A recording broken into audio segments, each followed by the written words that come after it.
Hello everyone, आज के video में मैं आपसे शेयर करूंगी झलक के स्कूल में एडमिशन की स्टोरी मैं शेयर करने वाली हूं और कैसा क्या रहा। और झलक के पापा मना कर रहे थे कि एडमिशन नहीं लेना है, तो किस तरीके से मैंने अपनी बच्ची का स्कूल में एडमिशन करवाया।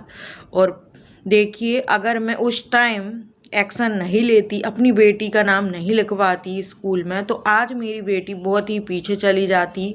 और स्कूल का बहुत बड़ा रोल था मेरी बेटी को ठीक करने में। तो आज मैं आपको पूरा डिटेल में स्टोरी बताने वाली हूँ, तो आप इस वीडियो को लास्ट तक ज़रूर देखिएगा।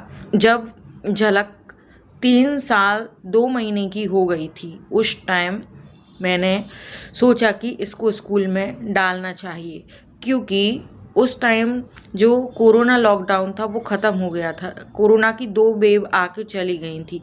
फिर उसके बाद उसी साल स्कूल खुलने वाले थे। 2 साल तक बच्चे स्कूल ही नहीं गए थे। फिर जब झलक 3 साल 2 महीने की हुई, यानी कि अप्रैल मंथ में एडमिशन होता है, तो उस टाइम मैंने सोचा कि अब इसको स्कूल में एडमिशन कहीं ना कहीं दिलाना पड़ेगा, क्योंकि इसमें इतने सारे ऑटिज्म के सिम्टम्स हैं। पर उस टाइम हमने डायग्नोस नहीं करवाया था उसका ऑटिज्म, पर मुझे लगने लगा था कि इसमें दिक्कत है, इसमें कोई ना कोई प्रॉब्लम है। तो मैंने सोचा कि अगर स्कूल जाएगी तो इसमें फ़ायदा आएगा और इसका इम्प्रूवमेंट होगा। ऐसा मैंने सोच के फिर मैंने स्कूल सर्च करना शुरू कर दिया। फिर मेरे हस्बैंड को भी बोला कि इसका एडमिशन कराना है, तो वो मना करते थे कि अभी तो ये छोटी बच्ची है, खेलने खाने की उम्र है, अभी कहाँ तुम इसको स्कूल भेज रही हो। जबकि बच्चा 3 साल का हो जाए तो उसके बाद आप किसी भी स्कूल में बच्चे का एडमिशन करवा दीजिए, भले ही आपके बच्चे का बिहेवियर कैसा हो, भले ही वो टॉयलेट पॉटी ट्रेंड ना हो, भले ही वो कुछ बोल ना पाता हो, तो भी आप स्कूल में ज़रूर भेजिएगा। देखिए, किस तरह के स्कूल में भेजना है आपको छोटे लेवल के स्कूल में भेजना है, जहाँ पे कम बच्चे आते हैं। ऐसी जगह बच्चे को एक ट्यूशन जैसा माहौल मिलता है, पर्सनल केयर आपके बच्चे की होती है, तो ऐसे स्कूल ही आपको भेजना पड़ेगा। अब हम रहने आए थे दूसरी जगह, तो वहाँ के स्कूलों का आइडिया नहीं था मुझे आसपास कि कौन सा स्कूल अच्छा है, किस स्कूल में भेजना चाहिए बच्चे को।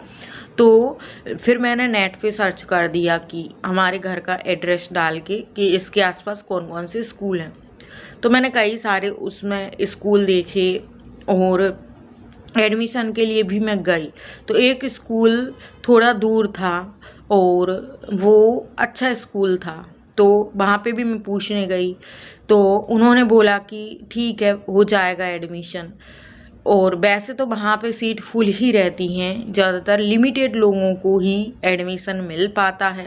तो फिर भी उन्होंने बोल दिया कि ठीक है, मिल जाएगा। फिर मैंने हस्बैंड को बोला कि वो स्कूल डे बोर्डिंग टाइप का था, मतलब उसका नाम डे बोर्डिंग था, और किसी बच्चे को घर से जाना है तो घर से जा सकता है, या फिर वहीं रह के पढ़ाई करना है, ऐसे कर सकता है। मैंने हस्बैंड को बोला कि वो स्कूल में मैं देख के आई हूँ, उसमें एडमिशन ले लें।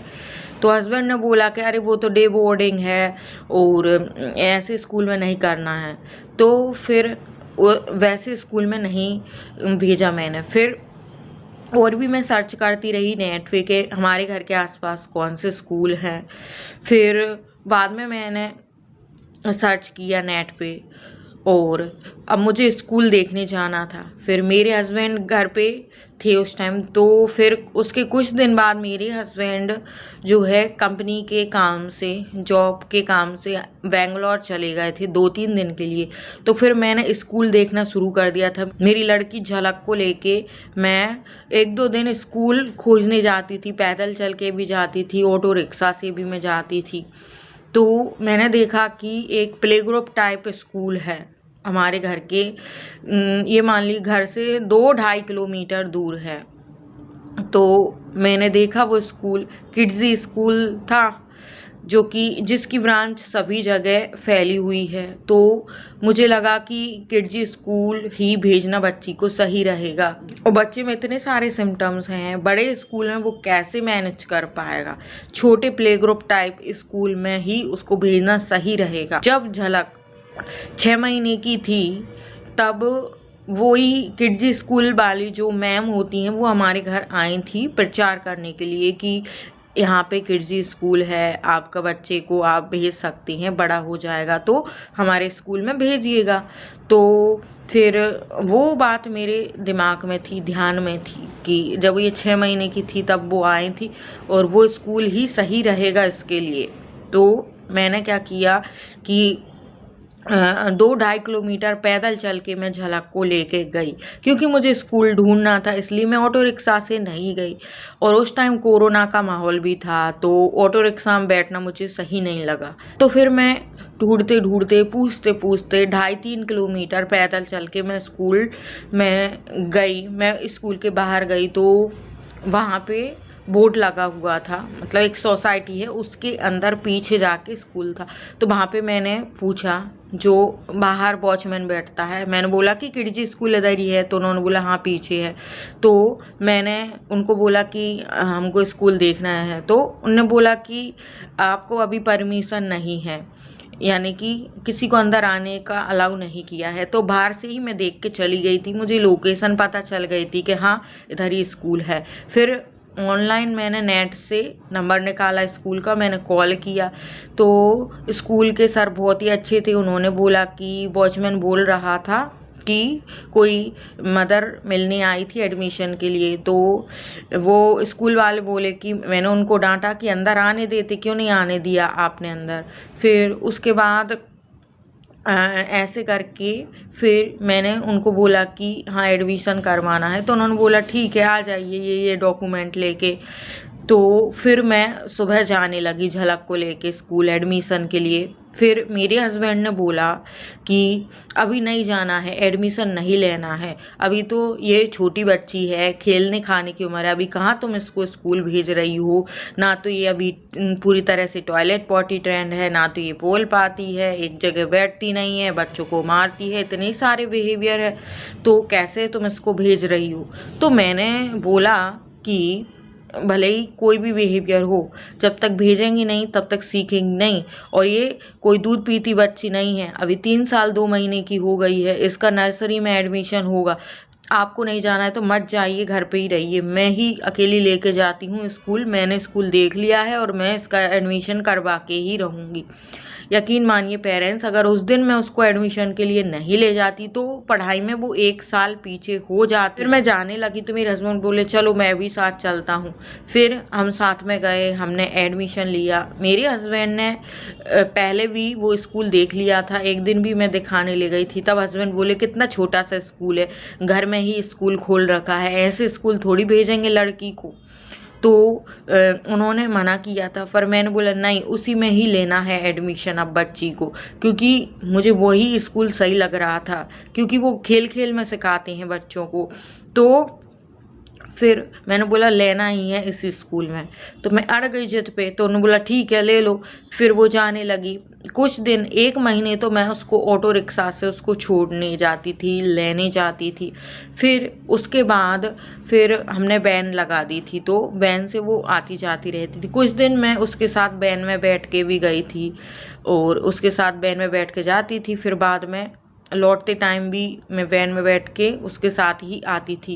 तो इस तरीके से उसका कुछ दिन चला। फिर उसके बाद तो वो खुद ही वैन में बैठ के जाती थी, मेरे साथ में जाने की ज़रूरत नहीं थी। वो स्कूल जाना शुरू किया था तो 10 दिन तक वो रोती ही रहती थी, रोती थी, जाते टाइम रोती थी, आते टाइम रोती थी। ये मान लो कि 10 दिन बाद उसको स्कूल में बैठने की आदत लगी थी।